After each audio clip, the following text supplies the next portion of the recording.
सतगुरु सतनाम श्री वाहिगुरु साहिब जी। भाग चढ़े हर संत तुम्हारे जिन घर तन हर नामा। परवान गणी से आए सफल तिना के कामा। मेरे राम हर जन कहो बल जाई। किसा का कर चरण टलावा चरण धूल मुख लाई रहा। जन्म मरण दो भूत में नाही जन पर उपकारी आए। जी दान दे भक्ति लाए हसो लैन मिलाए। सच्चा मर सच्ची पातशाही।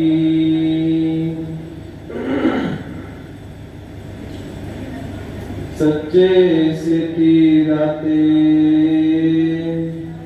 सच्चा सुख सच्ची वडियाई। जिसके से तिन जाते पखा फेरी पानी धोआ। हर जन के पीसन पीस कमावा। नानक की प्रभ पास विनंती तेरे जन देखन पावा। गावो संग ते गुण पूरिया गुरां दे। गावो संग ते जी गुण पूरिया गुरां दे।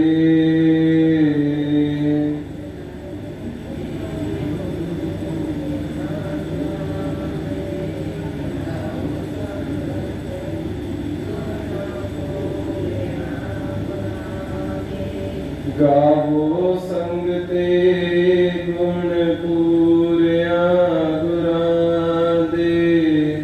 गावो संग ते जी गुण पूरिया गुरां दे।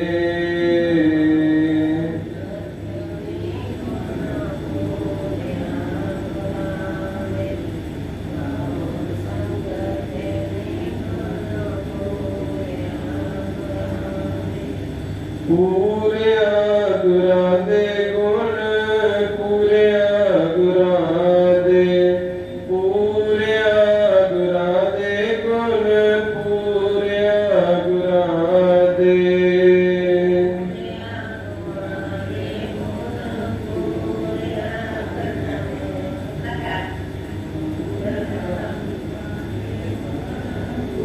पूरिया गुरां दे। पूरिया गुरां दे गुण पूरिया गुरां दे। पूरिया गुरां दे गुण पूरिया गुरां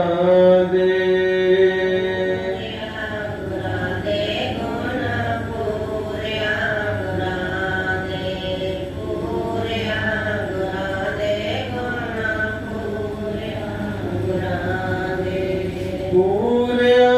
गुरां दे गुण पूरिया गुरां दे। पूरिया गुरां दे गुण पूरिया गुरां दे।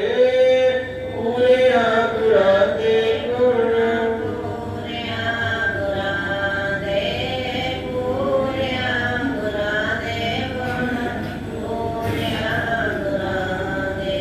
गावो संग ते गुण पूरिया गुरां दे। गावो संग ते जी गुण पूरिया गुरां दे। संग ते जी गुण पूरिया गुरां दे। गावो संग ते जी गुण पूरिया गुरां दे। गावो संग ते जी गुण पूरिया गुरां दे। गावो संग ते जी गुण पूरिया गुरां दे। संग ते जी गुण पूरिया गुरां दे। गावो संग ते जी गुण पूरिया गुरां दे।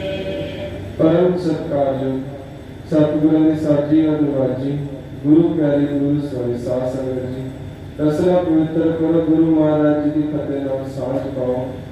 सारे को वारी गरज के आखो जी वाहिगुरू जी का खालसा वाहिगुरू जी की फतेह। साध संगत अज आप हाड़ के महीने इकट्ठे होया। अज हाड़ का महीना शुरू होया।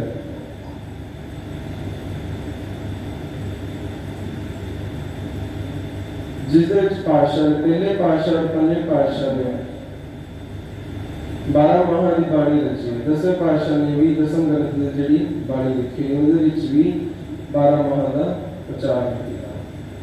पर जो आप हर एक संग्राम से पहले पातशाह और पंजे पातशाह की बाणी का आप विचार करते हैं समा ना रहते हुए 15-20 मिनट 25 मिनट ने अपने को पोस्ते ही आप इन्हां शब्दां दे विचार करनी। थोड़ी विचार होगी पर कोशिश करिए आप वध तो वध समझ सके और साडे इत्थे आए दा समा सफला हो सके और असीं जिन्नी विचार समझ सके उसका लाहा ले सके। इस दे नाल ही अज धन धन श्री गुरु हरगोबिंद साहिब जी महाराज जी का अज जन्म दिहाड़ा मना रहे हैं, जिन्हां दी खुशी दे विच सारे संतां गुरु घरां दे विच इकट्ठियां होईयां हन, वध चढ़ के हिस्सा पा रहे हैं। उन्होंने जन्म दिहाड़े बहुत खुशी नाल मना रहे हैं। उस बाबत भी आप थोड़ी जी विचार करेंगे 2-3 मिनट उन्होंने इतिहास से लाओगे क्योंकि उसकी बाबत सब लोग पता ही है। बस आप उन्होंने याद करने लिए 1-2 मिनट उन्होंने जो इतिहास में थोड़ी जी एक क्षण मात्र जिन्नी भी अपने को हो सके आप उन्होंने याद में कोशिश करेंगे इतिहास में याद करेंगे। आओ पहला आप पहले पातशाह धन धन श्री गुरु नानक देव जी महाराज जिन्होंने 12 माह का बाणी उच्चारण की उस शब्द की आप विचार करिए। आषाढ़ भला सूरज गगन तपै धरती दुख सहै सोखे अगर पखै। पातशाह कहते कि जो हाड़ का महीना चंगा जोगण दे भाव के पूरा तपदा जिवें हुण देखो कितनी गर्मी होंदी है, आकाश विच सूरज तपदा है।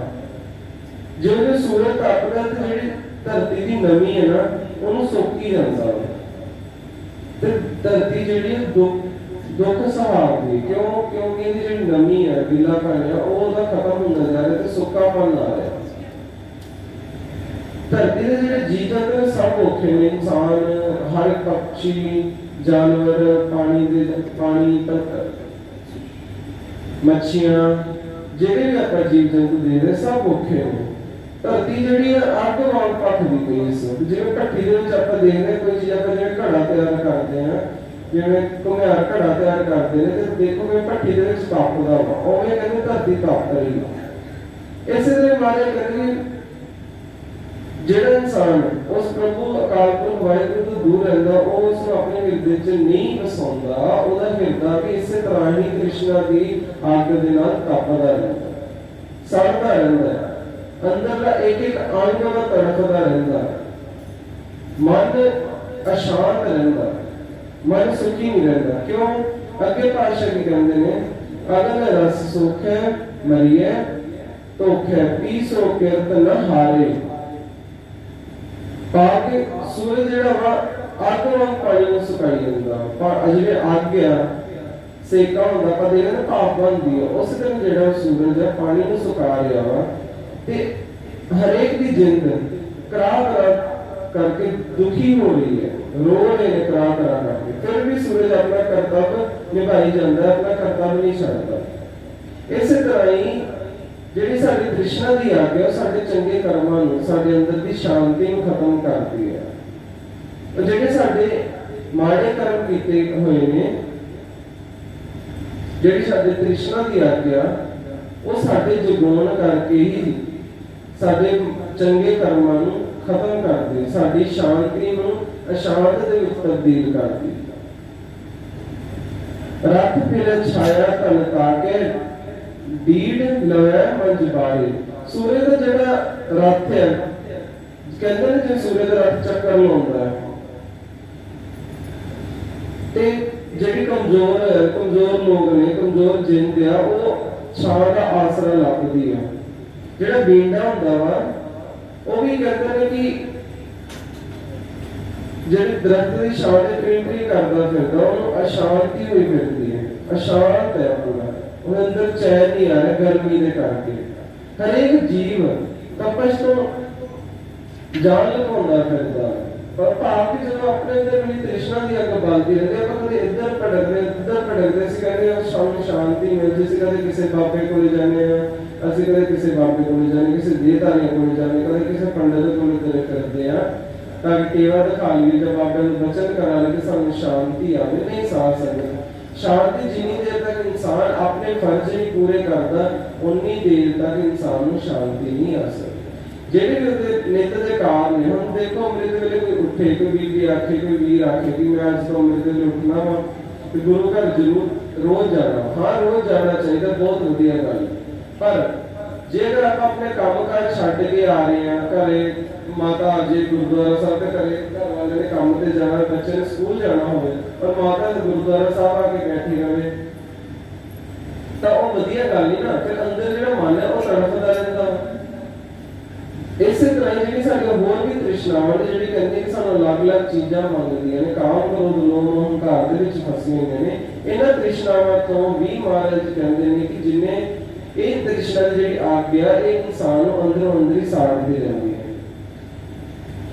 ਆਪ ਅੱਗੇ ਦੀ ਭਾਸ਼ਾ ਕਹਿੰਦੇ ਨੇ ਆਪਣ ਬਾਤ ਚਲੀ ਦੁੱਖ ਆ ਗਿਆ ਸੁਖ ਤੇ ਸਾਥ ਸੰਭਾਲੇ। ਅਜਿਹੀ ਮਾਨਸਿਕ ਤਪਸ਼ ਦਾ ਜਿਹੜਾ ਦੁੱਖ ਉਸ ਜੀਵ ਇਸਤਰੀ ਦੇ ਸਾਹਮਣੇ, ਭਾਵ ਜੀਵ ਸਬਰ ਵਿੱਚ ਮੌਜੂਦ ਰਹਿੰਦਾ ਹੈ, ਜੋ ਮੰਦੇ ਕਰਮਾਂ ਦੀ ਪੱਟ ਸਿਰ ਤੇ ਬੰਨ ਕੇ ਤੁਰਿਆ ਫਿਰਦਾ ਵਾ। ਆਤਮਕ ਆਨੰਦ ਸਿਰਫ ਉਸ ਨੂੰ ਹੀ ਹੋ ਸਕਦਾ ਵਾ ਜਿਸ ਨੇ ਉਸ ਪ੍ਰਭੂ ਪਰਮਾਤਮਾ ਨੂੰ ਆਪਣੇ ਹਿਰਦੇ ਵਿੱਚ ਟਿਕਾ ਲਿਆ ਹੋਵੇ, ਉਸ ਅਕਾਲ ਪੁਰਖ ਵਾਹਿਗੁਰੂ ਨੂੰ, ਭਾਵ ਕਿ ਉਸ ਗਿਆਨ। ਜਿਵੇਂ ਆਪਾਂ ਗੱਲ ਕੀਤੀ ਕਿ ਜੇ ਮਾਤਾ ਸਮਝ ਲਵੇ ਕਿ ਨਹੀਂ ਮੈਂ ਪਹਿਲਾਂ ਰੋਟੀਆਂ ਪਕਾ ਲਵਾਂ, ਜਾਂ ਜਿਸ ਸਮੇਂ ਪਤੀ ਨੇ ਜਾਂ ਬੱਚੇ ਨੇ ਆਪਣੇ ਕੰਮ ਕਰਕੇ ਜਾਣਾ ਉਸ ਤੋਂ ਪਹਿਲਾਂ ਆਪਾਂ ਗੁਰੂ ਘਰ ਆ ਜੀ। ਔਰ ਜੇ ਇਸੇ ਤਰ੍ਹਾਂ ਕੋਈ ਵੀਰ ਭਾਈ ਨੂੰ ਪਤਾ ਕਿ 10 ਵਜੇ ਮੈਂ ਨੌਕਰੀ ਤੇ ਸ਼ੁਰੂ ਹੋਣਾ ਮੇਰਾ ਕੰਮ, 9 ਵਜੇ ਮੈਂ ਤੁਰਨਾ ਵਾ ਔਰ ਮੈਂ 8 ਵਜੇ ਗੁਰੂ ਘਰ ਆ ਕੇ ਆਪਣੇ ਕੰਮ ਨੂੰ ਫੇਰ ਲਾ ਔਰ ਮੈਂ 9 ਵਜੇ ਤੁਰ ਪਾਵਾਂ, ਆਰਾਮ ਨਾਲ 9:45 ਵਜੇ ਤੱਕ ਪਹੁੰਚ ਜਾਵਾਂ, ਸਮੇਂ ਸਿਰ ਪਹੁੰਚੂਗਾ ਤਾਂ ਅੰਦਰ ਦਾ ਜਿਹੜਾ ਹਮੇਸ਼ਾ ਜਿਹੜਾ ਮਨ ਹੈ ਹਿਰਦਾ ਹਮੇਸ਼ਾ ਖੁਸ਼ ਰਹੂਗਾ। ਕਿਉਂ? ਗਿਆਨ ਦੇ ਨਾਲ ਜੁੜ ਗਿਆ, ਸਮਝ ਦੇ ਨਾਲ ਜੁੜ ਗਿਆ। ਇਸੇ ਤਰ੍ਹਾਂ ਹੀ ਪਾਤਸ਼ਾਹ ਸਾਨੂੰ ਕਹਿੰਦੇ ਨੇ ਕਿ ਹਰ ਇੱਕ ਚੀਜ਼ ਪਲਾਨਿੰਗ ਦੇ ਅਨੁਸਾਰ ਹੋਣੀ ਚਾਹੀਦੀ। ਜਦੋਂ ਪਲਾਨਿੰਗ ਦੇ ਅਨੁਸਾਰ ਕੰਮ ਨਹੀਂ ਹੁੰਦਾ ਤਾਂ ਇਨਸਾਨ ਦੁਖੀ ਹੁੰਦਾ, ਉਹਦੇ ਕੰਮ ਉਸ ਦੇ ਹਿਸਾਬ ਨਾਲ ਨਹੀਂ ਚੱਲਦੇ। ਜੇਕਰ ਆਪਾਂ ਆਪਣੇ ਕੰਮ ਸਾਰੇ ਆਪਣੇ ਹਿਸਾਬ ਨਾਲ ਚਲਾਉਣੇ ਆ ਤਾਂ ਸਾਨੂੰ ਸਮੇਂ ਦੀ ਕਦਰ ਕਰਨੀ ਪੈਣੀ, ਸਮੇਂ ਦੇ ਵਿੱਚ ਹਰ ਇੱਕ ਕੰਮ ਹੋਣਾ ਚਾਹੀਦਾ। ਹੁਣ ਜੇ ਬੱਚਾ ਆਖੇ ਕਿ ਵੀ ਮੈਂ +2 ਕਰਨੀ ਅੱਜ, ਇਸ ਸਾਲ ਦੇ ਅੰਦਰ ਉਹ +2 ਕਰ ਰਿਹਾ ਵਾ ਪਰ ਉਹ ਪੜ੍ਹਾਈ ਵੱਲ ਧਿਆਨ ਨਾ ਦੇਵੇ ਕਿ +2 ਕਰ ਲੂ, ਨਹੀਂ, ਉਹਨੂੰ ਕੀ ਕਰਨਾ ਪੈਣਾ? ਉਹਨੂੰ ਗਿਆਨ ਪ੍ਰਾਪਤ ਕਰਨਾ ਪੈਣਾ, ਸਮੇਂ ਦੀ ਕਦਰ ਕਰਨੀ ਪੈਣੀ, ਸਮੇਂ ਸਿਰ ਉੱਠ ਕੇ ਸਮੇਂ ਸਿਰ ਪੜ੍ਹਨਾ ਪੈਣਾ, ਹਰ ਇੱਕ ਕੰਮ ਕਰਨਾ ਪੈਣਾ। ਈਵਨ ਕਿ ਐਕਸਟਰਾ ਐਕਟੀਵਿਟੀਜ਼ ਕੋਈ ਖੇਡ ਕੋਈ ਕੁਝ ਉਹਨੂੰ ਉਹ ਵੀ ਕਰਨਾ ਪੈਣਾ ਤਾਂ ਜੋ ਕਿ ਉਹਦਾ ਦਿਮਾਗ ਵੀ ਤੇਜ਼ ਰਹੇ। ਜਿਹੜਾ ਬੱਚਾ ਸਾਰੇ ਦਿਨ ਪੜ੍ਹਦਾ ਰਹਿੰਦਾ, ਜਿਹੜੇ ਮਾਤਾ ਪਿਤਾ ਸਾਰੇ ਜਿਹੜੇ ਆਪਣੇ ਬੱਚਿਆਂ ਨੂੰ ਸਿਰਫ ਪੜ੍ਹਾਉਣ ਦੇ ਲਈ ਰਹਿੰਦੇ ਨੇ, ਉਹ ਵੀ ਐਕਟੀਵਿਟੀ ਨਹੀਂ ਕਰਨ ਦਿੰਦੇ, ਬਾਹਰ ਨਹੀਂ ਖੇਡਣ ਦਿੰਦੇ, ਉਹ ਮਾਤਾ ਪਿਤਾ ਆਪਣੇ ਬੱਚਿਆਂ ਦਾ ਦਿਮਾਗ ਆਪ ਖਰਾਬ ਕਰ ਰਹੇ ਨੇ ਕਿਉਂਕਿ ਉਹਨਾਂ ਦਾ ਦਿਮਾਗ ਅੱਗੇ ਗਰੋਥ ਨਹੀਂ ਕਰਦਾ, ਸਿਰਫ ਉਸੇ ਕਿਤਾਬਾਂ ਵਿੱਚ ਹੀ ਫਸਿਆ ਰਹਿੰਦਾ। ਅੰਦਰ ਬਾਹਰ ਜਾਣ ਨਾਲ ਬੱਚੇ ਦਾ ਦਿਮਾਗ ਜਿਹੜਾ ਥੋੜਾ ਵੱਧਦਾ ਵਾ, ਤੇਜ਼ ਹੁੰਦਾ, ਹੋਰ ਗੱਲਾਂ ਦਾ ਪਤਾ ਲੱਗਦਾ, ਮਾਈਂਡ ਫਰੈਸ਼ ਵੀ ਹੁੰਦਾ। ਸਿਆਣੇ ਕਹਿੰਦੇ ਨੇ ਜੇ ਅੱਧਾ ਘੰਟਾ ਪੜ੍ਹੀਏ ਤਾਂ ਘੰਟਾ ਖੇਡੀਏ ਤਾਂ ਜੋ ਜਿਹੜਾ ਮਾਈਂਡ ਫਰੈਸ਼ ਹੋਵੇ ਔਰ ਅੱਧੇ ਘੰਟੇ 'ਚ ਹੀ ਅਸੀਂ ਅੱਧਾ ਸਿਲੇਬਸ ਪੜ੍ਹ ਸਕਦੇ ਜੇ ਸਾਡਾ ਮਾਈਂਡ ਪੂਰਾ ਫਰੈਸ਼ ਹੋਵੇ। ਔਰ ਅਸੀਂ ਜਿਹੜਾ ਸਾਰੀ ਦਿਹਾੜੀ ਕਿਤਾਬਾਂ ਦੇ ਅੱਗੇ ਬੈਠੇ ਹਾਂ ਤਾਂ ਸਾਨੂੰ ਕੁਝ ਵੀ ਸਮਝ ਨਹੀਂ ਆਉਣੀ, ਸਾਰੀ ਦਿਹਾੜੀ ਬੈਠੇ ਹਾਂ ਤਾਂ ਸਿਰਫ ਅੱਗੇ ਕਿਤਾਬਾਂ ਹੀ ਖੁੱਲੀਆਂ ਨੇ ਪਰ ਕੁਝ ਪੱਲੇ ਨਹੀਂ ਪੈ ਰਹੇ। ਇਸੇ ਤਰ੍ਹਾਂ ਹੀ ਪਾਤਸ਼ਾਹ ਕਹਿੰਦੇ ਨੇ ਕਿ ਜਿਸ ਨੇ ਗਿਆਨ ਤੋਂ ਦੂਰ ਰਿਹਾ ਹੈ, ਜਿਹੜਾ ਇਨਸਾਨ ਗਿਆਨ ਤੋਂ ਦੂਰ ਰਹਿੰਦਾ ਵਾ ਉਹ ਤ੍ਰਿਸ਼ਨਾਵਾਂ ਦੀ ਅੱਗ ਦੇ ਵਿੱਚ ਹੀ ਫਸਿਆ ਰਹਿੰਦਾ, ਉਹ ਕਦੇ ਵੀ ਉਸ ਤੋਂ ਸੁਖੀ ਨਹੀਂ ਹੋ ਸਕਦਾ, ਕਦੇ ਵੀ ਆਨੰਦ ਨਹੀਂ ਪਾ ਸਕਦਾ ਜਿੰਨੀ ਦੇਰ ਤੱਕ ਉਹ ਉਸ ਗਿਆਨ ਨੂੰ ਪ੍ਰਭੂ ਪਰਮੇਸ਼ਰ ਨੂੰ ਆਪਣੇ ਹਿਰਦੇ ਵਿੱਚ ਨਹੀਂ ਵਸਾਉਂਦਾ। ਅੱਗੇ ਪਾਤਸ਼ਾਹ ਕਹਿੰਦੇ ਨੇ ਨਾਨਕ ਜਿਸ ਨੂੰ ਇਹ ਮਨ ਦੀਆ ਮਰਨ ਜੀਵਨ ਪ੍ਰਤ ਨਾਲੇ। ਪਾਤਸ਼ਾਹ ਕਹਿੰਦੇ ਨੇ ਇਹ ਨਾਨਕ ਜਿਹੜੀ ਕਿ ਜੀਵ ਇਸਤਰੀ ਨੂੰ ਪ੍ਰਭੂ ਨੇ ਹਰੀ ਨਾਮ ਸਿਮਰਨ ਵਾਲਾ ਮਨ ਦਿੱਤਾ ਹੈ, ਜਿਹਦੇ ਅੰਦਰ ਉਸਨੇ ਹਰੀ ਦਾ ਨਾਮ ਵਸਾਉਣਾ ਵਾ, ਜਿਹੜਾ ਨੂੰ ਮਨ ਮਿਲਿਆ ਭਾਵ ਕਿ ਜਦੋਂ ਅਸੀਂ ਗਿਆਨ ਦੀ ਪ੍ਰਾਪਤੀ ਕੀਤੀ ਸਾਨੂੰ ਸਮਝ ਆ ਗਈ ਕਿ ਅਸੀਂ ਇਸੇ ਅਨੁਸਾਰ ਕਰਨਾ, ਗਿਆਨ ਸਾਡੇ ਅੰਦਰ ਆ ਗਿਆ, ਉਹ ਹਿਰਦਾ ਪ੍ਰਭੂ ਦਾ ਸਥਾਨ ਬਣ ਗਿਆ। फिर की हुंदा वा कि ओदी थां अपने हिरदे अंदर इंसान उस नु अंदर वसा लेंदा, फिर कदे खत्म नहीं होण दिंदा, क्योंकि उन इस गल दी समझ आ जांदी है कि मेरा ज्ञान तो बिना कुछ नहीं है। ते इस तरह की भाषा कहते कि उसमें हाड़ दी कहर दी तपश जिवें ना, हाड़ दी कहर दी तपश है जिहड़ी ਉਹਦੇ ਕਰਕੇ ਵਿਕਾਰਾਂ ਦਾ ਜਿਹੜਾ ਸੇਕ ਆ ਉਹਨੂੰ ਛੂ ਨਹੀਂ ਸਕਦਾ, ਉਹ ਨਹੀਂ ਸਕਦਾ,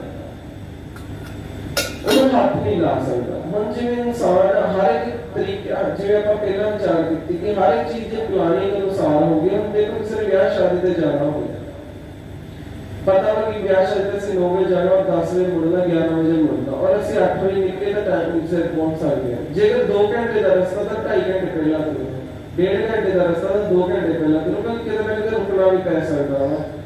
ਕਿਸੇ ਨੇ ਕੋਈ ਕਿਰਿਆ ਕਰਨੀ ਹੁੰਦੀ, ਬੱਚੇ ਹੁੰਦੇ ਨੇ ਕਿਰਿਆ ਕਰਨੀ ਹੁੰਦੀ, ਤੇਲ ਪਵਾਉਣਾ ਹੁੰਦਾ, ਉਹ ਗੱਡੀ ਕੁਝ ਹੋ ਸਕਦਾ, ਉਹ ਕੁਝ ਵੀ ਹੋ ਸਕਦਾ। ਇਸ ਕਰਕੇ ਹਮੇਸ਼ਾ ਬੰਦਾ ਸਿਕਿਉਰ ਲੈ ਕੇ ਚੱਲਦਾ। ਕਿਤੇ ਵੀ ਜਾਣਾ ਸਮੇਂ ਸਿਰ ਜਾਵੇ, ਕੋਈ ਵੀ ਕੰਮ ਕਰਨਾ ਹਰ ਇੱਕ ਪਲਾਨਿੰਗ ਕਰੇ। ਹੁਣ ਜੇ ਬੱਚੇ ਨੇ ਪੇਪਰ ਦੇਣੇ ਤੇ ਪਲਾਨਿੰਗ ਕੀਤੀ ਹੁੰਦੀ ਕਿ ਮੈਂ ਇੰਨੇ ਦਿਨ ਵਜੇ ਤੱਕ ਆਹ ਲੈਸਨ ਪੂਰਾ ਕਰਨਾ ਹੀ ਕਰਨਾ, ਇੰਨੇ ਦਿਨ ਵਜੇ ਤੱਕ ਆਹ ਲੈਸਨ ਪੂਰਾ ਕਰਨਾ ਹੀ ਕਰਨਾ। ਪਰ ਜੇ ਉਸ ਦੇ ਅੰਦਰ ਨਹੀਂ ਨਾ ਕਰੂਗਾ ਤਾਂ ਉਹਨੂੰ ਕੀ ਹੋਊਗਾ? ਉਹਨੂੰ ਉਹ ਜਿਹੜੀ ਤ੍ਰਿਸ਼ਨਾ ਭਾਵ ਕਿ ਉਹ ਜਿਹੜਾ ਸਾੜਾ, ਉਹਨੂੰ ਤਪਸ਼ ਜਿਹੜੀ ਉਹਨੂੰ ਸਾੜਦੀ ਪਈ ਕਿ ਹੁਣ ਮੇਰੇ ਤੇ ਕੰਮ ਪੂਰਾ ਨਹੀਂ ਹੋ ਪਾ ਰਿਹਾ ਹੈ। ਪੂਰਾ ਕਦੋਂ ਹੋਊਗਾ? ਜਦੋਂ ਹਰ ਇੱਕ ਚੀਜ਼ ਸਮੇਂ ਸਿਰ ਕਰੂਗਾ ਔਰ ਪੂਰੇ ਧਿਆਨ ਨਾਲ ਕਰੂਗਾ।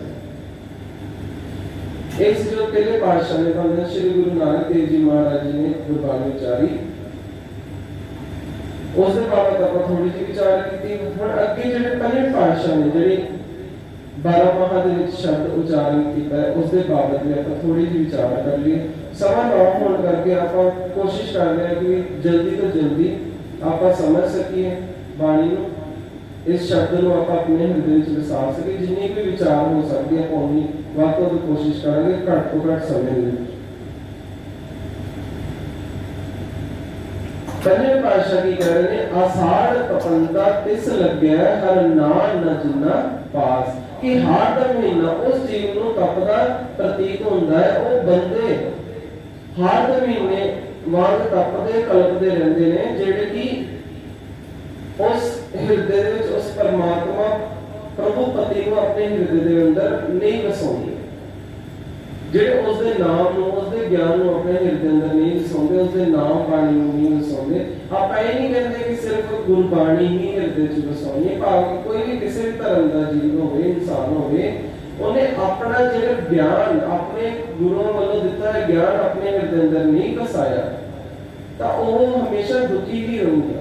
ਚੰਗੇ ਗੁਣ, ਗੁਰੂ ਦਾ ਮਤਲਬ ਹੁੰਦਾ ਹੈ ਚੰਗੇ ਗੁਣਾਂ ਵਾਲਾ, ਚੰਗਾ ਗਿਆਨ। ਚੰਗੇ ਗਿਆਨ ਨੂੰ ਜਦੋਂ ਅਸੀਂ ਆਪਣੇ ਹਿਰਦੇ ਅੰਦਰ ਵਸਾਵਾਂਗੇ ਤਾਂ ਜਿਹੜੀ ਸਾਡੀ ਤ੍ਰਿਸ਼ਨਾ ਦੀ ਤਪਸ਼ ਉਹ ਖਤਮ ਹੋਊਗੀ, ਸਾਡੀ ਜਿਹੜੀ ਅੰਦਰ ਤੜਫਣਾ ਉਹ ਖਤਮ ਹੋਊਗੀ, ਸਾਡੀ ਜਿਹੜੀ ਚਿੰਤਾਵਾਂ ਨੇ ਉਹ ਵੀ ਖਤਮ ਹੋਣਗੀਆਂ। ਜਿੰਨੀ ਦੇਰ ਤੱਕ ਮਨ ਸਾਡਾ ਟਿਕਦਾ ਨਹੀਂ ਹੈ ਕੰਮ ਨੂੰ, ਭਾਵ ਕਿ ਸਾਡੇ ਅੰਦਰ ਅਲੱਗ-ਅਲੱਗ ਤਰ੍ਹਾਂ ਦੀਆਂ ਚਿੰਤਾਵਾਂ ਭਟਕਦੀਆਂ ਫਿਰਦੇ ਨੇ, ਜਿਹੜੀਆਂ ਕਿ ਹਲੇ ਗਿਆਨ ਤੋਂ ਦੂਰ ਹੀਆਂ ਨੇ, ਗਿਆਨ ਤੋਂ ਦੂਰ ਨੇ, ਔਰ ਉਸ ਗਿਆਨ ਤੋਂ ਦੂਰ ਹੋਣ ਕਰਕੇ ਉਹ ਤੜਫਦੀਆਂ ਪਈਆਂ। ਪਾਤਸ਼ਾਹ ਕਹਿੰਦੇ ਨੇ ਕਿ ਅਸਾੜ ਤਾਂ ਬੰਦਾ ਤਿਸ ਲੱਗਿਆ ਹਰ ਨਾਮ ਨ ਜਿੰਨਾ ਪਾਸ, ਜਬ ਜੀਵਨ ਪੁਰਖ ਤਿਆਗ ਗਿਆ ਮਾਨਸ ਸੰਧੀ ਆਸ। ਕਿ ਮਹਾਰਾਜ ਕਹਿੰਦੇ ਨੇ ਕਿ ਜਿਹੜੇ ਜਗਤ ਦੇ ਸਹਾਰੇ ਪਰਮਾਤਮਾ ਦਾ ਆਸਰਾ ਛੱਡ ਕੇ ਬੰਦੇ ਦੀ ਆਸਾਂ ਬਣਾਈ ਰੱਖਦੇ ਨੇ, ਕਿ ਭਾਵ ਕਿ ਸੋਚਦੇ ਕਿ ਅਸੀਂ ਪਰਮਾਤਮਾ ਨੂੰ ਛੱਡ ਕੇ ਅਸੀਂ ਕਿਸੇ ਹੋਰ ਤੋਂ ਆਸ ਲਾਈਏ, ਕਿਸੇ ਬਾਬੇ ਤੋਂ ਆਸ ਲਾਈਏ, ਜਾਂ ਕਿਸੇ ਪੰਡਤ ਤੋਂ, ਜਾਂ ਕਿਸੇ ਹੋਰ ਤੋਂ ਆਮ ਯਾਰ ਦੋਸਤ ਸਾਡੇ ਸਾਥ ਦੇਣਗੇ, ਮਾਤਾ ਪਿਤਾ ਸਾਥ ਦੇਣਗੇ, ਨਹੀਂ, ਕਿਸੇ ਨੇ ਸਾਥ ਨਹੀਂ ਦੇਣਾ। ਦੋਏ ਭਾਏ ਵਿਗੁਚੀਏ ਗੱਲ ਪਈਸ ਜਮ ਕੀ ਖਾਸ, ਪ੍ਰਭੂ ਤੋਂ ਬਿਨਾ ਕਿਸੇ ਹੋਰ ਦੇ ਆਸਰੇ ਰਹਿਣਾ ਖੁਆਰੀ ਇਨਸਾਨ ਹੁੰਦਾ, ਖੁਆਰੀ ਹੁੰਦਾ ਇਨਸਾਨ। ਜੋ ਵੀ ਕੋਈ ਹੋਰ ਸਹਾਰਾ ਤੱਕਦਾ, ਕਿਸੇ ਤਰ੍ਹਾਂ ਦਾ ਵੀ ਸਹਾਰਾ ਤੱਕਦਾ ਵਾ, ਉਹਦੇ ਗੱਲ ਵਿੱਚ ਜੰਮ ਦਾ ਪਾ ਹੀ ਪੈਂਦਾ ਵਾ, ਭਾਵ ਕਿ ਜੀਵਨ ਸਦਾ ਸਹਿਮ ਵਿੱਚ ਬਤੀਤ ਹੁੰਦਾ ਵਾ, ਡਰ ਕੇ ਰਹਿੰਦਾ। ਹੁਣ ਭਾਵ ਕਿ ਕੋਈ ਵੀ ਗਲਤ ਕੰਮ, ਹੁਣ ਚੋਰ ਆ, ਕਹਿੰਦੇ ਨੇ ਜਿਹੜਾ ਚੋਰੀ ਕਰਦਾ ਉਹਦਾ ਆਮ ਇਨਸਾਨ ਨਾਲੋਂ 3 ਗੁਣਾ ਜ਼ਿਆਦਾ ਦਿਲ ਧੜਕਣਾ ਸ਼ੁਰੂ ਕਰ ਦਿੰਦਾ। ਹੁਣ ਉਸ ਸਮੇਂ ਕੀ ਹੈ, ਇਹ ਨਹੀਂ ਕਿ ਕੋਈ ਉੱਪਰੋਂ ਕੋਈ ਜੰਮ ਆਇਆ ਤੇ ਉਹਦੇ ਗਲੇ ਤੇ ਆ ਕੇ ਕਿਸੇ ਨੇ ਫੰਦਾ ਪਾਤਾ, ਨਹੀਂ ਸਾਧ ਸੰਗਤ। ਜੰਮ ਦੇ ਫੰਦੇ ਤੋਂ ਭਾਵ ਹੈ ਕਿ ਜਿਹੜੇ ਔਗੁਣਾਂ ਦੇ ਜਿਹੜਾ ਅਸਰ ਆ, ਮਾੜੇ ਕੰਮਾਂ ਦਾ ਕੀਤਾ ਹੋਇਆ ਅਸਰ ਸਾਡੇ ਉੱਪਰ ਪੈ ਰਿਹਾ ਉਹਨੂੰ ਕਹਿੰਦੇ ਨੇ ਜੰਮ ਦਾ ਫਾਹਾ ਪੈਣਾ। ਜਦੋਂ ਉਸ ਦਾ ਸਾਨੂੰ ਇੱਕ ਅੰਦਰ ਡਰ ਬੈਠਾ ਹੁੰਦਾ ਕਿ ਹੁਣ ਮੈਂ ਬਹੁਤ ਗਲਤ ਕੰਮ ਕਰਨ ਜਾ ਰਿਹਾ ਹਾਂ, ਔਰ ਇਹਦਾ ਜਿਹੜਾ ਉਹਦਾ ਡਰ ਹੈ ਜਿਹੜਾ ਉਹਦੇ ਜਮਾਂ ਦਾ ਫੰਦਾ ਜਿਹੜਾ ਉਹਦੇ ਗਲੇ 'ਚ ਪਿਆ ਹੋਇਆ, ਜਿਹੜਾ ਉਹਨੂੰ ਚੈਨ ਨਾਲ ਜੋੜ ਨਹੀਂ ਦੇ ਰਿਹਾ। ਹੁਣ ਜਿੰਨੇ ਚੋਰ ਦੇ ਕੀ ਉਹਨਾਂ ਦੇ ਘਰ ਵਾਸਤੇ ਨੇ, ਹੁਣ ਨਸ਼ੇੜੀਆਂ ਦੇ ਘਰ ਵਾਸਤੇ ਨੇ, ਨਸ਼ਾ ਵੇਚਣ ਵਾਲੇ ਦੇ ਘਰ ਵਾਸਤੇ ਨੇ, ਨਹੀਂ ਖੁਦ ਵੀ ਉਜੜਦੇ ਨੇ, ਦੂਜੇ ਨੂੰ ਵੀ ਜਾਣਦੇ ਨੇ, ਆਪਣਾ ਟੱਬਰ ਬਿਲਕੁਲ ਖਤਮ ਕਰ ਲੈਂਦੇ ਨੇ। ਫਾਇਦਾ ਕੀ ਹੁੰਦਾ ਨਾ ਨਸ਼ੇ ਵੇਚਣ ਦਾ? ਕੁਝ ਵੀ ਨਹੀਂ। ਚੋਰ ਨੂੰ ਫਾਇਦਾ ਕੀ ਹੁੰਦਾ ਚੋਰੀ ਕਰਨ ਦਾ? ਇੱਕ ਚੋਰ ਹੈ ਤਾਂ ਬੱਚਾ ਆਖਦਾ ਕਿ ਡੈਡੀ ਆਪਣੇ ਘਰੇ ਦੀਵਾ ਆਪਾਂ ਰੋਜ਼ ਬਾਲਣਾ ਪੈਂਦਾ ਵਾ, ਜਾਂ ਆਪਣੇ ਕਈ ਦਿਨ ਆਪਣੇ ਘਰੇ ਦੀਵਾ ਨਹੀਂ ਬਾਲਦਾ। ਕਿਉਂ? ਕਹਿੰਦੇ ਕਿਉਂਕਿ ਆਪਾਂ ਚੋਰੀ ਕਰਦੇ, ਆਪਾਂ ਦੂਸਰੇ ਦਾ ਦੀਵਾ ਜਗ੍ਹਾ ਚੱਕ ਕੇ ਲੈਣੇ, ਪਰ ਆਪਾਂ ਇਹ ਭੁੱਲ ਜਾਂਦੇ ਕਿ ਦੀਵੇ ਦੇ ਅੰਦਰ ਜਿਹੜਾ ਤੇਲ ਹੈ ਕਿਸੇ ਨਾ ਕਿਸੇ ਦਿਨ ਮੁੱਕਣਾ ਵਾ। ਪਰ ਜਿਹਦੇ ਕੋਲ ਤੇਲ ਹੈਗਾ, ਜਿਹਦੇ ਕੋਲ ਮਿਹਨਤ ਹੈਗੀ, ਜਿਹਦੇ ਕੋਲ ਗਿਆਨ ਹੈਗਾ, ਜਿਹਦੇ ਕੋਲ ਪੈਸਾ ਹੈਗਾ, ਉਹਨੇ ਦੀਵਾਰ ਤੇ ਤੇਲ ਪਾ ਲੈਣਾ, ਉਹਨੇ ਦੀਵੇ ਨੂੰ ਬੁਝਣ ਨਹੀਂ ਦੇਣਾ। ਤਾਂ ਹੀ ਕਹਿੰਦੇ ਨੇ ਚੋਰਾਂ ਦੇ ਘਰੇ ਸਦਾ ਦੀਵਾ ਬਾਲਦਾ ਨਹੀਂ। ਸੋ ਇਸੇ ਤਰ੍ਹਾਂ ਪਾਤਸ਼ਾਹ ਕਹਿੰਦੇ ਨੇ ਕਿ ਜਿਹੜਾ ਉਸ ਪ੍ਰਭੂ ਨੂੰ, ਜਿਹੜਾ ਉਸ ਪਰਮਾਤਮਾ ਨੂੰ ਉਹ ਸਹਾਰਾ ਨਹੀਂ ਕਰਦਾ, ਹੋਰ ਜੀਵਾਂ ਦੇ ਉੱਪਰ ਸਹਾਰਾ ਕਰਦਾ ਹੈ, ਭਾਵ ਕਿਸੇ ਸਰੀਰ ਦੇ ਉੱਪਰ, ਕਿਸੇ ਇਨਸਾਨ ਦੇ ਉੱਪਰ ਸਹਾਰਾ ਰੱਖਦਾ ਹੈ, ਉਮੀਦ ਰੱਖਦਾ ਹੈ, ਉਹ ਇਨਸਾਨ ਕਦੇ ਸੁਖੀ ਨਹੀਂ ਰਹਿ ਸਕਦਾ। ਉਸ ਗਿਆਨ ਤੋਂ ਜਿਹੜਾ ਦੂਰ ਹੈ, ਉਸ ਗੁਰੂ ਤੋਂ ਜਿਹੜਾ ਦੂਰ ਹੈ, ਉਹ ਕਦੇ ਸੁਖੀ ਨਹੀਂ ਰਹਿ ਸਕਦਾ। ਜਿਹੜਾ ਬੀਜੈ ਸੋ ਲੁਣੈ, ਮੱਥੈ ਜੋ ਲਿਖਿਆਸ। ਕਿ ਕੁਦਰਤ ਦਾ ਨਿਯਮ ਹੀ ਐਸਾ ਹੈ। ਆਪਾਂ ਕਹਿੰਦੇ ਨੇ ਜੋ ਬੀਜੈ ਸੋ ਲੁਣੈ, ਕਰਨਾ ਸੁਣਨਾ ਹੀ ਕਿ ਜਿਵੇਂ ਦਾ ਅਸੀਂ ਬੀਜਾਂਗੇ ਉਵੇਂ ਦਾ ਹੀ ਹੋਏਗਾ। ਜੋ ਅਸੀਂ ਬੀਜਾਂਗੇ ਉਹੀ ਅਸੀਂ ਪਾਵਾਂਗੇ। ਜੋ ਅਸੀਂ ਕਰ ਰਹੇ ਹਾਂ ਉਹਦੇ ਸਮੇਂ ਤੇ ਸਾਨੂੰ ਉਹ ਸਭ ਕੁਝ ਪ੍ਰਾਪਤ ਉਸੇ ਤਰੀਕੇ ਨਾਲ ਹੀ ਹੋਣਾ ਹੈ। ਇਹ ਨਹੀਂ ਜਿਵੇਂ ਆਪਾਂ ਕਹਿ ਦਿੰਦੇ ਕਿ ਪਿੰਗਲਿਆਂ ਨੂੰ ਕਿ ਇਹਨਾਂ ਦੇ ਪਿਛਲੇ ਕੀਤੇ ਹੋਏ ਕਰਮਾਂ ਦਾ ਫਲ ਨਹੀਂ ਸਾਹ ਸਕਦਾ। ਇਸ ਤਰ੍ਹਾਂ ਨਹੀਂ ਹੈ। ਹੁਣ ਮਾਤਾ ਪਿਤਾ ਦੇ ਕੀਤੇ ਹੋਏ ਕੁਝ ਕਰਮ ਇਹੋ ਜਿਹੇ ਗਲਤ ਕਰਮ ਹੁੰਦੇ ਨੇ, ਕੋਈ ਜਿਹੜਾ ਬਚਪਨ ਚ ਕੀਤੇ ਹੋਏ ਗਲਤ ਕਰਮ ਹੁੰਦੇ ਨੇ, ਜਾਂ ਕੁਝ ਇਹੋ ਜਿਹਾ ਖਾਧਾ ਪੀਤਾ ਜਾਂਦਾ ਹੈ, ਕੋਈ ਦਵਾਈ ਦਾ ਸਾਈਡ ਇਫੈਕਟ ਹੋ ਜਾਂਦਾ ਕਿਤੇ ਨਾ ਕਿਤੇ, ਜੋ ਕਿ ਆਉਣ ਵਾਲੇ ਸਮੇਂ ਦੇ ਵਿੱਚ ਬੱਚੇ ਨੂੰ ਕੋਈ ਇਹੋ ਜਿਹੇ ਇਫੈਕਟ ਪਾ ਦਿੰਦੇ ਕਿ ਉਹਨਾਂ ਦਾ ਕੋਈ ਅੰਗ ਵਿੱਚ ਪ੍ਰੋਬਲਮ ਆਏਗੀ, ਜਾਂ ਕੁਦਰਤੀ ਹੀ ਕੋਈ ਨਾ ਕੋਈ ਇਹੋ ਜਿਹੇ ਕੈਮੀਕਲ, ਜਿਵੇਂ ਕਰੋਨਾ ਆਇਆ, ਕੈਮੀਕਲ ਫੈਲ ਗਿਆ ਪੂਰੀ ਸ੍ਰਿਸ਼ਟੀ ਦੇ ਵਿੱਚ, ਕਿਵੇਂ ਅੱਗੇ ਦੇ ਅੱਗੇ ਨੁਕਸਾਨ ਹੁੰਦਾ ਗਿਆ। ਇਸੇ ਤਰ੍ਹਾਂ ਹੀ ਕੁਦਰਤੀ ਜਦੋਂ ਅਸੀਂ ਕੁਦਰਤ ਦੇ ਨਾਲ ਖੇਡਦੇ ਹਾਂ, ਜਾਂ ਕਹਿ ਲਓ ਕਿ ਜਦੋਂ ਅਸੀਂ ਕੋਈ ਵੀ ਕਰਮ ਕਰਦੇ, ਕੁਦਰਤੀ ਉਹਦਾ ਸਾਨੂੰ ਫਲ ਪ੍ਰਾਪਤ ਹੁੰਦਾ ਹੀ ਹੁੰਦਾ ਹੈ। ਕੁਦਰਤ ਦਾ ਨਿਯਮ ਹੀ ਇਹੋ ਜਿਹਾ ਵਾ ਕਿ ਮਨੁੱਖ ਜਿਹੋ ਜਿਹਾ ਬੀਜਦਾ ਵਾ ਉਹ ਜਿਹਾ ਹੀ ਪਾਉਂਦਾ। ਕੀਤੇ ਕਰਮਾਂ ਅਨੁਸਾਰ ਜਿਹੜਾ ਲੇਖਾ ਉਸਦੇ ਮੱਥੇ ਉੱਤੇ ਲਿਖਿਆ ਜਾਂਦਾ। ਜੇ ਭਾਵ ਕਿ ਨਹੀਂ ਕੋਈ ਲਿਖਦਾ ਆਪਣੇ ਮੱਥੇ ਉੱਪਰ। ਇੱਕ ਮੁਹਾਵਰਾ ਕਹਿਣ ਦੇ ਵਿੱਚ ਆ ਜਾਂਦਾ ਕਿ ਲੇਖ ਮੱਥੇ ਉੱਤੇ ਲਿਖੇ ਹੁੰਦੇ ਨੇ। ਉਹ ਜੇ ਕਹਿੰਦੇ ਕਿ ਜਿਹੋ ਜਿਹਾ ਵੀ ਉਹਨੇ ਕਰਮ ਕੀਤਾ ਵਾ ਉਹ ਜਿਹਾ ਹੀ ਉਹਨੂੰ ਫਲ ਪਾਉਣਾ ਚਾਹੀਦਾ ਵਾ। ਅੱਜ ਜੇ ਅਗਰ ਮੈਂ ਸਹੀ ਤਰੀਕੇ ਨਾਲ ਨਹੀਂ ਪੜ੍ਹਦਾ, ਨਹੀਂ ਬੱਚਾ ਨਹੀਂ ਪੜ੍ਹਦਾ, ਤਾਂ ਉਹਨੂੰ ਅੱਗੇ ਜਾ ਕੇ ਫੇਲ ਹੀ ਹੋਣਾ ਪੈਣਾ, ਹੱਲ ਨਹੀਂ ਉਹਦਾ ਕੋਈ ਨਹੀਂ। ਹੁਣ ਇਹ ਤਾਂ ਹੈ ਨਹੀਂ। ਹੁਣ ਇੱਥੇ ਅਸੀਂ ਜਦੋਂ ਸਕੂਲ ਪੜ੍ਹਦੇ ਹੁੰਦੇ ਸੀ, ਸਾਡੇ ਨਾਲ ਦੇ ਕਹਿੰਦੇ ਸੁਣਦੇ ਸੀਗੇ ਕਿ ਮੈਂ ਪਹਿਲਾਂ ਬਾਬੇ ਤੋਂ ਨਾ ਫੂਟ ਮਰਵਾ ਕੇ ਲਿਆਇਆ ਵਾ, ਪਰ ਅਕਸਰ ਉਹ ਫੇਲ ਹੀ ਹੁੰਦੇ ਦੇਖੇ, ਜਦ ਮਸਾ ਪਾਸ ਹੁੰਦੇ। ਕਿਉਂ? ਕਿਉਂਕਿ ਉਹਨਾਂ ਨੂੰ ਉਮੀਦ ਹੈ ਕਿ ਸਰੀਰ ਤੋਂ ਲਾਇ ਸੀ ਕਿ ਬਾਬੇ ਤੋਂ ਫੂਟ ਮਰਵਾ ਲਈਏ ਪਹਿਲਾਂ ਤੇ ਹੁਣ ਅਸੀਂ ਪਾਸ ਹੋ ਜਾਵਾਂ। ਉਹ ਜਿਹਨਾਂ ਦੇ ਮਾਪੇ ਜਿਹੜੇ ਉਹਨਾਂ ਨੂੰ ਲੈ ਜਾਂਦੇ ਨੇ, ਦੇਖੋ ਕਿੰਨਾ ਮਾੜਾ ਅਸਰ ਬੱਚਿਆਂ ਦੇ ਉੱਪਰ ਪੈਂਦਾ। ਧਰਮ ਦੇ ਨਾਮ ਤੇ ਇਹੋ ਜਿਹੇ ਕੰਮ ਕਰਦੇ ਨੇ, ਫਿਰ ਬੱਚੇ ਕਹਿੰਦੇ ਕਿ ਸਾਨੂੰ ਧਰਮ ਪਸੰਦ ਨਹੀਂ ਹੈ, ਧਰਮੀ ਬਣ ਨਹੀਂ ਹੈ।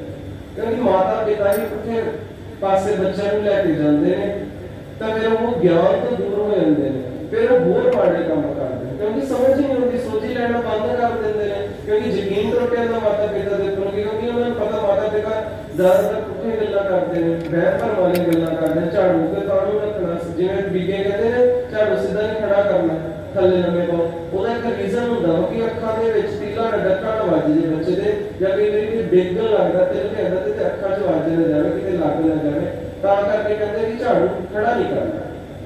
ਤੇ ਬੀਗੇ ਕਹਿੰਦੇ ਮਾੜਾ ਹੁੰਦਾ। ਪਰ ਜੇ ਪੁੱਛੋ ਤੁਸੀਂ ਕਦੇ ਪੁੱਛਿਆ ਕਿਉਂ ਨਹੀਂ? ਕਹਿੰਦੇ ਕਿ ਨਹੀਂ, ਅਸੀਂ ਤਾਂ ਸਿਆਣੇ ਸੀਗੇ, ਅਸੀਂ ਨਹੀਂ ਗਏ ਪੁੱਛਦੇ। ਅੱਜ ਕੱਲ੍ਹ ਦੇ ਜਵਾਨ ਬਾਹਲੇ ਸਿਆਣੇ ਜਿਹੜੇ ਹਰ ਇੱਕ ਗੱਲ ਤੇ ਕਿਉਂ ਕਰਦੇ ਨੇ, ਤਾਂ ਇਹਦਾ ਗਿਆਨ ਵੱਧਦਾ। ਗੁਰੂ ਨਾਨਕ ਪਾਤਸ਼ਾਹ ਨੇ ਕਿਉਂ ਤੋਂ ਹੀ ਗਿਆਨ ਸ਼ੁਰੂ ਕੀਤਾ, ਸਿੱਖੀ ਨੂੰ ਸ਼ੁਰੂ ਹੀ ਕਿਉਂ ਤੋਂ ਹੋਈ। ਅਸੀਂ ਹਰ ਇੱਕ ਕੋਈ ਵੀ ਕੰਮ ਹੁੰਦਾ ਜਿਹੜਾ ਸੰਸਾਰ ਦੇ ਵਿੱਚ, ਉਹ ਕਿਸੇ ਨਾ ਕਿਸੇ ਕਾਰਨ ਨੂੰ ਸ਼ੁਰੂ ਹੁੰਦਾ, ਔਰ ਜਦੋਂ ਉਸ ਚੀਜ਼ ਦਾ ਕਾਰਨ ਖਤਮ ਹੋ ਜੇ ਫਿਰ ਉਹ ਰੀਤੀ ਰਿਵਾਜਾਂ ਦੇ ਤਬਦੀਲ ਹੋ ਜਾਂਦੇ। बहुत ही है पर आप कभी सोचते हैं कि ये काम क्यों बस केवल डर क्या इस करके ही माने कोई सियाना तो नहीं है सियाना उसदे ਵਿੱਚ ਜਿਹੜੀ ਉਸ ਚੀਜ਼ ਦਾ ਰੀਜ਼ਨ ਕੱਢੀ ਕਿਉਂ ਕਰ ਰਹੇ ਫਿਰ ਉਸ ਨੂੰ ਮੰਨੀਏ ਫਿਰ ਕਰੀਏ ਹੁਣ ਜੇ ਬੱਚੇ ਨੂੰ ਆਪਾਂ ਮੈਥ ਪੜਾਈਏ ਉਹਨੂੰ ਵੀ ਕਿੰਨੀ ਜਿਵੇਂ ਮੈਡਮ ਨੇ ਪੜਾਇਆ ਬਸ ਉਵੇਂ ਕਰੀਏ ਸਮਝਣ ਦੀ ਤੇ ਲੋੜ ਨਹੀਂ ਤੇ ਕੁਐਸਚਨ ਕਰਨ ਦੀ ਲੋੜ ਨਹੀਂ ਕਿ ਅੱਗੇ ਵਧ ਸਕਦਾ ਨਹੀਂ ਨਾ ਵਧੂਗਾ ਹੀ ਉਦੋਂ ਜਦੋਂ ਸਵਾਲ ਜਵਾਬ ਕਰਨੇ ਸ਼ੁਰੂ ਕਰੂਗਾ ਇਸੇ ਤਰ੍ਹਾਂ ਹੀ ਆਪਾਂ ਕਿਸੇ ਵੀ ਇਨਸਾਨ ਦੇ ਉੱਪਰ ਭਰੋਸਾ ਨਾ ਕਰਦੇ ਬਾਬਿਆਂ ਤੋਂ ਦੂਰ ਰਹੀਏ ਜਿਵੇਂ ਵੀ ਆਪਾਂ ਬੱਚਿਆਂ ਨੂੰ ਲੈ ਕੇ ਜਾਂਦੇ ਇਸ ਤਰ੍ਹਾਂ ਨਾ ਕਰੀਏ ਬੱਚਿਆਂ ਨੂੰ ਮਾੜਾ ਅਸਰ ਨਾ ਪਾਈਏ ਹੁਣ ਜੇ ਬੱਚਾ ਕੋਈ ਇਹ ਗੱਲ ਸੁਣਦਾ ਮੇਰੀ ਤਾਂ ਉਹਨੂੰ ਇਹੀ ਬੇਨਤੀ ਹੈ ਕਿ ਠੀਕ ਹੈ ਜੇ ਮਾਤਾ ਪਿਤਾ ਤਾਂ ਕਿੰਨਾ ਲੈ ਕੇ ਜਾ ਵੀ ਰਹੇ ਨੇ ਤਾਂ ਚੱਲ ਜੋ ਕੋਈ ਗੱਲ ਨਹੀਂ ਪਰ ਇਹ ਮਾੜਾ ਬੋਝ ਗੰਦਾ ਬੋਝ ਆਉਣ ਵਾਲੀ ਜਨਰੇਸ਼ਨ ਦੇ ਉੱਪਰ ਨਹੀਂ ਪਾਉਂਦੇ ਜਦੋਂ ਆਉਣ ਵਾਲੀ ਜਨਰੇਸ਼ਨ ਹੋਵੇ ਤਾਂ ਆਪਣੇ ਮਾਤਾ ਪਿਤਾ ਨੂੰ ਕਿ ਤੁਸੀਂ ਸਾਨੂੰ ਸਮਝਿਆ ਹੁਣ ਅਸੀਂ ਆਪਣੇ ਜਵਾਕਾਂ ਨੂੰ ਸਮਝਣਾ ਆਪਣੇ ਤਰੀਕੇ ਨਾਲ ਅਸੀਂ ਉਹਨਾਂ ਦੇ ਉੱਪਰ ਵਹਿਮਾਂ ਭਰਮਾਂ ਦਾ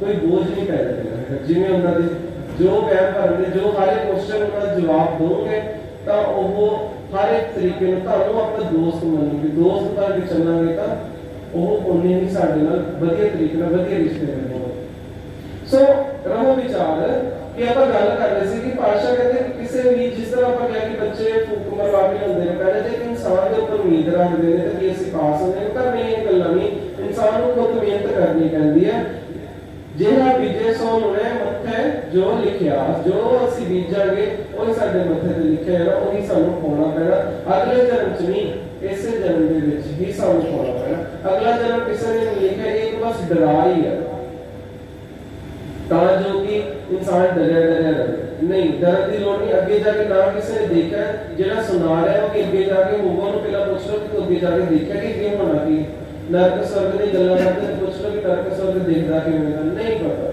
ਨਰਕ ਸਵਰਗ ਇੱਥੇ ਹੀ ਹੈ ਪਾਸ਼ਾ ਕਹਿੰਦੇ ਕਿਆ ਨਰਕ ਹੈ ਸਵਰਗ ਵਿਚਾਰ ਕੋਈ ਨਰਕ ਸਵਰਗ ਨਹੀਂ ਸੋ ਜੋ ਅਸੀਂ ਬੀਜ ਰਹੇ ਹਾਂ ਉਹੀ ਸਾਨੂੰ ਪਾਉਣਾ ਪੈਣਾ ਇਸੇ ਜਨਮ ਦੇ ਵਿੱਚ ਅੱਜ ਨਹੀਂ ਤਾਂ ਕੱਲ ਨਹੀਂ ਤਾਂ ਪਰਸੋਂ ਨਹੀਂ ਤਾਂ ਸਾਲ ਜਾਂ 2 ਸਾਲ ਦਾ 10 ਸਾਲ ਦਾ ਕਿਸੇ ਨਾ ਕਿਸੇ ਸਮੇਂ ਉਹ ਪਾਉਣੇ ਪੈਣਾ ਪਰ ਉਹ ਹਮੇਸ਼ਾ ਉਦੋਂ ਜਦੋਂ ਅਸੀਂ ਪਾਉਂਦੇ ਹਾਂ ਉਦੋਂ ਸਾਨੂੰ ਕਈ ਵਾਰੀ ਯਾਦ ਨਹੀਂ ਆਉਂਦਾ ਕਿ ਅਸੀਂ ਇਹ ਗਲਤੀ ਕੀਤੀ ਪਰ ਉਸ ਤੋਂ ਪਹਿਲਾਂ ਸਾਨੂੰ ਗਲਤੀ ਕਦੇ ਨਹੀਂ ਯਾਦ ਨਹੀਂ ਤਾਂ ਮਹਿਸੂਸ ਹੁੰਦੀ ਅੱਗੇ ਪਾਸ਼ਾ ਕੀ ਕਹਿੰਦੇ ਨੇ ਜਿਨ ਕੋ ਸਾਧੂ ਭੇਟੀ ਹੈ ਸੋ ਦਰਗਾਹ ਹੋਏ ਖਲਾਸ ਕਿ ਜਿਨ੍ਹਾਂ ਬੰਦੇ ਨੂੰ ਮਿਲ ਪੈਂਦਾ ਹੈ ਉਹ ਪਰਮਾਤਮਾ ਦੀ ਹਜ਼ੂਰੀ ਵਿੱਚ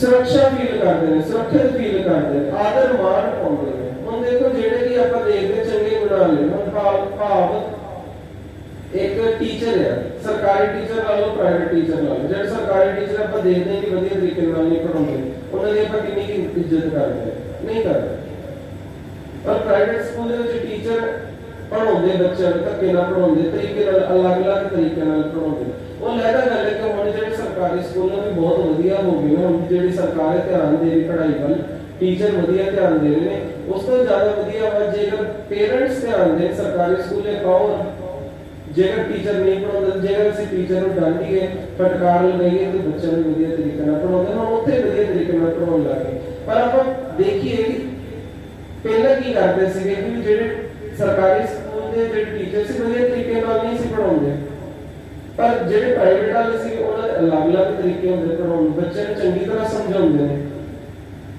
ਇਸੇ ਤਰ੍ਹਾਂ ਹੀ ਪਾਸ਼ਾ ਕਹਿੰਦੇ ਨੇ ਕਿ ਜਿਹਨੂੰ ਚੰਗੇ ਗਿਆਨ ਵਾਲਾ ਗੁਰੂ ਭਾਵ ਕਿ ਚੰਗਾ ਗੁਰੂ ਭਾਵ ਕਿ ਚੰਗਾ ਗਿਆਨ ਪ੍ਰਾਪਤ ਹੋ ਗਿਆ ਜਿਸ ਨੂੰ ਇਸ ਚੀਜ਼ ਦੀ ਸੋਝੀ ਆ ਗਈ ਕਿ ਮੈਂ ਕੀ ਕਰਨਾ ਕੀ ਨਹੀਂ ਕਰਨਾ ਕੀ ਚੰਗਾ ਕੀ ਮਾੜਾ ਵਾ ਉਸ ਨੂੰ ਇਸ ਪ੍ਰਭੂ ਇਹ ਵਾਲੇ ਪ੍ਰਭੂ ਜਿਸ ਨੂੰ ਪ੍ਰਾਪਤ ਹੋ ਗਿਆ ਵਾ ਉਹ ਹਮੇਸ਼ਾ ਹੀ ਸੁਰੱਖਿਅਤ ਫੀਲ ਕਰਦਾ ਜਿਹਨੂੰ ਪਤਾ ਵਾ ਕਿ ਮੈਂ ਸਹੀ ਤਰੀਕੇ ਨਾਲ ਹੀ ਕੰਮ ਕਰ ਰਿਹਾ ਹਾਂ ਕਿ ਮੇਰੀ ਕੋਈ ਗਲਤੀ ਹੈ ਨਹੀਂ ਤਾਂ ਮੇਰੇ ਉੱਪਰ ਕੋਈ ਦੋਸ਼ ਵੀ ਨਹੀਂ ਆ ਸਕਦਾ ठीक है अगे पातशाह की कह रहे हैं कि कर कृपा प्रभ अपनी तेरे दर्शन हुए प्यास बाकी तेरे अगे नानक की बेनती है कि अपनी मेहर कर परमात्मा अगे उस ज्ञान अगे कहते हैं उस दिमाग अगे कह रहे हैं उस कुदरत अगे कह रहे हैं कि मैं बेनती करता कि मेरे मन में तेरे दर्शन की ताकत बनी हुई है कि हमेशा ताकत बनी हो कि मैं तेरी अलग तो अलग नवे तो नवा ज्ञान प्राप्त करने की कोशिश करता रहा समय से जिवें जिवें समय बदलता जाता उवें नवे तो नवा ज्ञान आउंदा नवे तो नवा ज्ञान मैं प्राप्त करा आज मैंने एक गल की समझ आई है उस चीज में मैं हंडावा और कल मैं नवी चीज सीखा उस चीज में हंडावा ਅੱਜ ਮੈਨੂੰ ਪਤਾ ਲੱਗ ਗਿਆ ਕਿ ਆਹ ਚੀਜ਼ ਗਲਤ ਹੈ, ਆਹ ਚੀਜ਼ ਸਹੀ ਹੈ, ਤਾਂ ਅਗਲੀ ਵਾਰ ਤੋਂ ਮੈਨੂੰ ਨਵੀਂ ਚੀਜ਼ ਦਾ ਪਤਾ ਲੱਗੇ, ਨਵੀਂ ਚੀਜ਼ ਮੈਂ ਅਪਣਾਵਾਂ। ਇਸ ਈਗੋ 'ਚ ਨਹੀਂ ਰਹਿਣਾ ਕਿ ਅਸੀਂ ਛੋਟੇ ਤੋਂ ਸਿੱਖ ਰਹੇ ਹਾਂ, ਵੱਡੇ ਤੋਂ ਸਿੱਖ ਰਹੇ ਹਾਂ। ਗੱਲ ਸਿਰਫ ਸਿੱਖਣ ਦੀ ਹੈ। ਕਈ ਵਾਰੀ ਸਾਨੂੰ ਬੱਚੇ ਵੀ ਸਿਖਾ ਦਿੰਦੇ ਨੇ। ਮੈਂ ਬੜੀ ਵਾਰੀ ਇੱਕ ਗੱਲ ਕਹਿੰਦਾ ਕਿ ਸਾਡੇ ਰਿਸ਼ਤੇਦਾਰੀ ਦੇ ਵਿੱਚ ਨਾਲ ਹੀ ਅਸੀਂ ਕਈ ਵਾਰੀ ਉਹਨਾਂ ਘਰੇ ਜਾਂਦੇ ਆ ਤੇ ਰਾਤ ਨੂੰ ਕਈ ਵਾਰੀ ਸਾਡੀ ਜਦੋਂ ਸ਼ੌਪ ਕਲੋਜ਼ ਕਰਕੇ ਜਾਂਦੇ 10:30 11 ਵਜੇ ਉੱਧਰ ਹੀ ਚਲ ਜਾਂਦੇ ਆ। ਤੇ ਇੱਕ ਵਾਰੀ ਬੱਚੇ ਨੇ ਆਖਿਆ ਮੇਰੇ ਭਤੀਜੇ ਨੇ ਕਿ ਤੁਸੀਂ 10:30 11 ਵਜੇ ਆ ਗਏ ਕਿ ਬੰਦਿਆਂ ਨੇ ਸੌਣਾ ਵੀ ਹੁੰਦਾ। ਦੇਖੋ 3 ਸਾਲ ਦਾ ਸੀ ਉਦੋਂ ਨੇ ਇਹ ਗੱਲ ਆਖੀ। ਪਹਿਲਾਂ ਸਾਨੂੰ ਬੜਾ ਚੀਜ਼ ਲੱਗੀ ਕਿ ਛੋਟਾ ਜਵਾਬ ਸਾਨੂੰ ਐਡੇ ਵੱਡੇ ਠੀਕ ਹੈ, ਪਰ ਜੇਕਰ ਅਸੀਂ ਗੱਲ ਸਮਝਣ ਦੀ ਕਰੀਏ ਕਿ ਉਹਨੇ ਗੱਲ ਸਹੀ ਕੀਤੀ, ਅਗਲੇ ਨੇ ਸੌਣਾ, ਅਸੀਂ ਦੁਕਾਨ ਲੇਟ ਬੰਦ ਕਰਦੇ, ਸਵੇਰੇ ਉਸ ਨਾਲ ਅਸੀਂ ਉੱਠ ਲੈਂਦੇ ਜਾਂ ਸਵੇਰੇ ਕੋਈ ਫੇਰ ਸੌ ਲੇਗਾ ਉੱਠ ਕੇ ਨਿਤਨੇਮ ਕਰਕੇ ਜੋ ਵੀ ਕਰਕੇ ਜਿਵੇਂ ਵੀ ਸਾਡਾ ਹੈਗਾ ਅਸੀਂ ਆਪਣਾ ਸੈੱਟ ਕਰ ਲੈਂਦੇ। ਪਰ ਅਸੀਂ ਅਗਲੇ ਨੂੰ ਤੰਗ ਕਰਦੇ, ਅਗਲੇ ਨੇ ਮੱਝਾਂ ਰੱਖੀਆਂ ਨੇ, ਅਗਲੇ ਨੇ ਡੇਅਰੀ ਖੋਲ੍ਹਣੀ ਆ, ਉਹਨਾਂ ਦੀ ਟਾਈਮਿੰਗ ਵੱਧ ਹੁੰਦੀ ਹੈ, ਜਲਦੀ ਸੌਣਾ ਤਾਂ ਛੇਤੀ ਉੱਠਣਾ ਹੁੰਦਾ, ਅਸੀਂ ਅਗਲੇ ਨੂੰ ਤੰਗ ਕਰਦੇ। ਗੱਲ ਸਿਰਫ ਸਿੱਖਣ ਦੀ, ਉਦੋਂ ਸਾਨੂੰ ਸਮਝ ਲੱਗੀ ਫਿਰ ਅਸੀਂ ਸੋਚ ਕੇ ਹੀ ਜਾਂਦੇ ਹਾਂ ਕਿ ਹਮ ਟਾਈਮ ਹੈਗਾ ਹੁਣ ਨਹੀਂ ਜਾ ਸਕਦੇ, ਹੁਣ ਜਾਈਏ।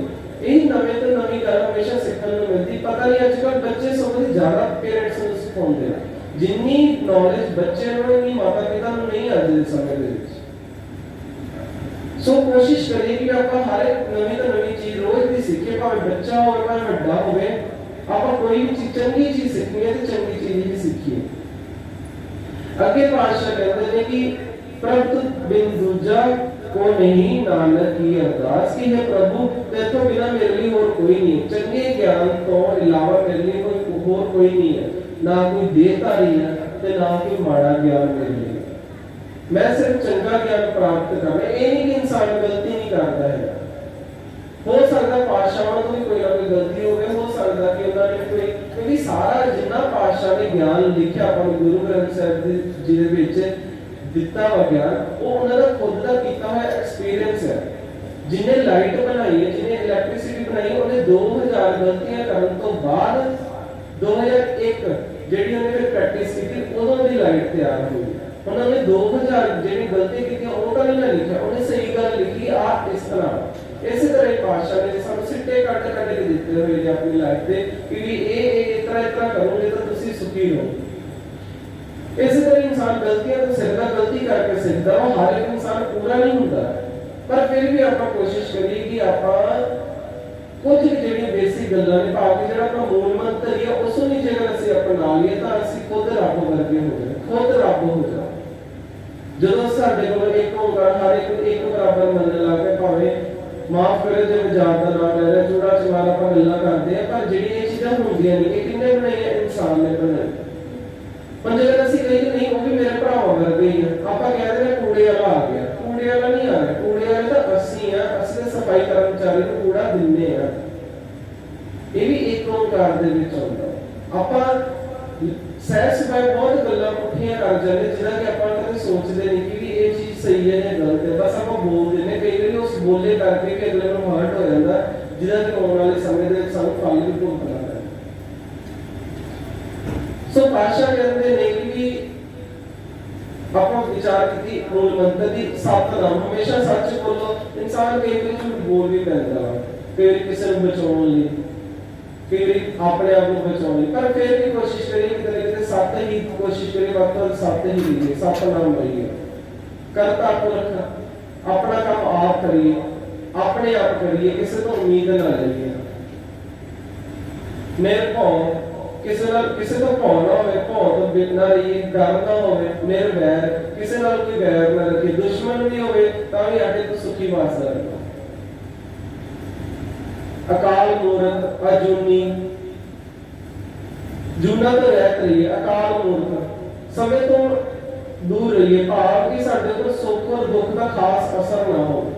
ਅਸੀਂ ਜਿਵੇਂ ਸੁੱਖ ਦੇ ਸਮੇਂ ਦੇ ਵਿੱਚ ਖੁਸ਼ ਰਹਿੰਦੇ ਆ, ਉਵੇਂ ਦੁੱਖ ਦੇ ਸਮੇਂ ਦੇ ਵਿੱਚ ਵੀ ਖੁਸ਼ ਰਹੀਏ, ਕਿਉਂਕਿ ਇਹ ਦੋਨੋਂ ਹੀ ਕਿਰਪਾ ਨੇ, ਇਹ ਦੋਨੇ ਕਿਰਪਾ ਦੇ ਵਿੱਚ ਹੁੰਦੀਆਂ ਔਰ ਦੋਨੋਂ ਹੀ ਸਾਨੂੰ ਪ੍ਰਭੂ ਪਰਮਾਤਮਾ ਵੱਲੋਂ ਮਿਲਦੀਆਂ। ਜਿਹਦੇ ਬੱਚਾ ਹੋਵੇ ਉਹ ਵੀ ਕਿਰਪਾ, ਨਾ ਹੋਵੇ ਉਹ ਵੀ ਕਿਰਪਾ, ਹੋ ਕੇ ਮਰ ਜੇ ਉਹ ਵੀ ਕਿਰਪਾ ਹੀ ਉਸ ਅਕਾਲ ਪੁਰਖ ਹੋਇਆ। ਅਸੀਂ ਕਦੇ ਇਹ ਨਾ ਕਹੀਏ ਕਿ ਉਹਦੀ ਕਿਰਪਾ ਨਹੀਂ।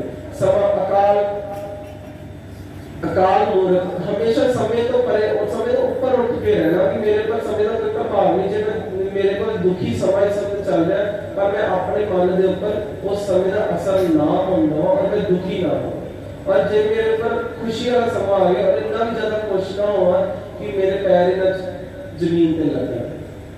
सो कोशिश करिए कि अकाल मूर्त ही हो अजूनी जुना के चला पड़ देखिए कि ये लग लग के कदे सापा वांगू पैसे के ऊपर बैठे रहिए, कुत्ते को हल करना चाहिए, हाथी वांगू इन्ने भी ना अपने वास्ते चार्ज करिए कि सानू वाले वाले का पता नहीं लगे ऐसी दुनिया में खराब करते हैं।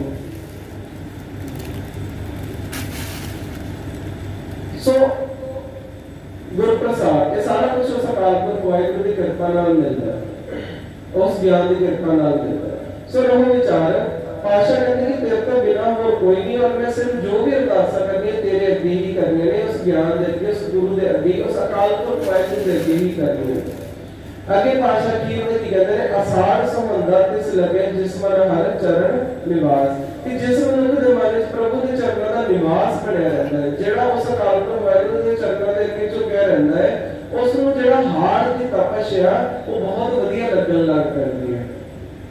ਉਹਨੂੰ ਜਿਹੜੇ ਦੁਨੀਆ ਦੇ ਦੁੱਖ ਕਲੇਸ਼ ਵੀ ਨੇ ਉਹ ਵੀ ਦੁੱਖ ਨਹੀਂ ਲੱਗਦੇ, ਕਿ ਉਹ ਵੀ ਉਹਨੂੰ ਚੰਗੇ ਗੁਣ ਲੱਗਣ ਲੱਗਦੇ ਨੇ, ਚੰਗੇ ਕਰਮ ਲੱਗਦੇ, ਉਹਦੀ ਕੀਤੀ ਵੀ ਕਿਰਪਾ ਹੀ ਦਿਖਣ ਲੱਗ ਪੈਂਦੀ ਹੈ ਕਿ ਉਹਦੇ ਜਿਹੜੇ ਸਾਨੂੰ ਚੀਜ਼ ਦੀ ਪ੍ਰਾਪਤੀ ਨਹੀਂ ਹੋਦੀ, ਜਿਹੜੇ ਦੁੱਖ ਨੇ ਕਿ ਉਸ ਦੀ ਕਿਰਪਾ ਚ ਨੇ, ਕਿਉਂਕਿ ਦੁੱਖ ਹੈ ਤਾਂ ਸੁੱਖ ਹੈ, ਸੁੱਖ ਹੈ ਤਾਂ ਦੁੱਖ ਹੈ।